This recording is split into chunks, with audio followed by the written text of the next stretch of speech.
प्रचाराचा super Sunday, निवडणुकांचा प्रचार शिगेला. मुंबईतील शिवाजी महाराज पार्कवर ठाकरे बंधूंची पहिली संयुक्त सभा. सभेची जय्यत तयारी पूर्ण.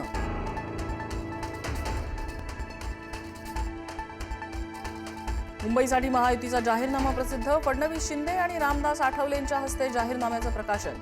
जाहीरनाम्यात महिलांसह गिरणी कामगार आणि मुंबईकरांसाठी आश्वासनांची खैरात.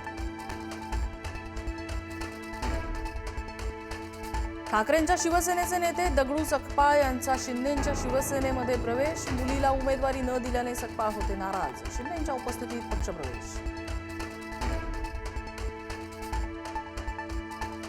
महापालिका निवडणुकीचा निकाल रखडण्याची शक्यता. एकावेळी एका वॉर्डमध्ये मतमोजणी होणार, तर नक्की कशी मतमोजणी करायची याबाबत पालिकाही संभ्रमात.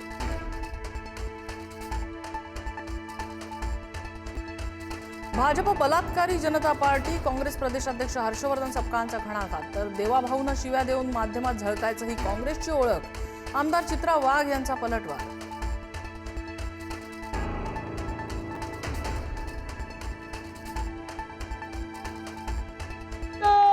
महाराष्ट्रामध्ये आमचं सरकार येईल, महापालिका आम्ही जिंकू आणि जिंकल्यानंतर 100% मोदीजी तुम्हाला सांगतो. भर सभेत आदित्य ठाकरेंकडून देवेंद्र फडणवीसांची नक्कल. 12 वर्षांपासून तुमचीच सत्ता, मग बांगलादेशी कसे आले? नक्कल करत आदित्य ठाकरेंचा खोचक प्रश्न. तर फडणवीसांनी दिलेल्या आश्वासनांवरूनही टोला. मंत्री नितेश राणेंच्या सुवर्णगड बंगल्याबाहेर बेवारस बॅग. मुंबई पोलिसांकडून बेवारस बॅगेची तपासणी.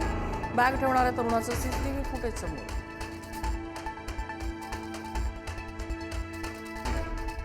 अंबादास दानवेंकडून संभाजीनगरमधील मारहाणीचा व्हिडिओ पोस्ट. माजी नगरसेवकाने एका व्यक्तीला मारहाण केल्याचा संशय. मारहाण करणारा माणूस मंत्री अतुल सावेंचा समर्थक असल्याचा दानवेंचा दावा. वसई विरार महापालिका निवडणुकीला तात्पुरती स्थगिती द्यायची मागणी. सुप्रीम कोर्टात याचिका दाखल. महापालिका क्षेत्रात काही गावं आयत्या वेळी घेतल्यानं याचिका. उद्या पार पडणार सुनावणी. परभणीत दुचाकीतून 5,60,000ची रक्कम जप्त. भरारी पथकाची गंगाखेड नाक्यावर कारवाई. निवडणुकीत पैशांचं वाटप होत असल्याची चर्चा. कोल्हापूर अँटी करप्शनच्या डीवायएसपी वैष्णवी पाटील यांच्या कारला अपघात. कर्नाटकमधील चित्रदुर्गजवळ भीषण अपघात. अपघातात वैष्णवी पाटील जखमी, दोघांचा मृत्यू.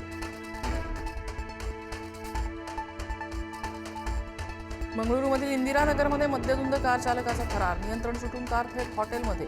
फुटपाथवरील मुलांचा ग्रुप थोडक्यात बचावला.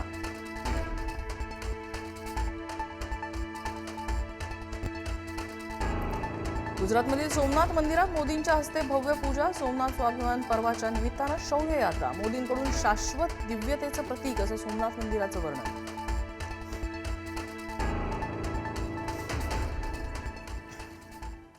Thank you.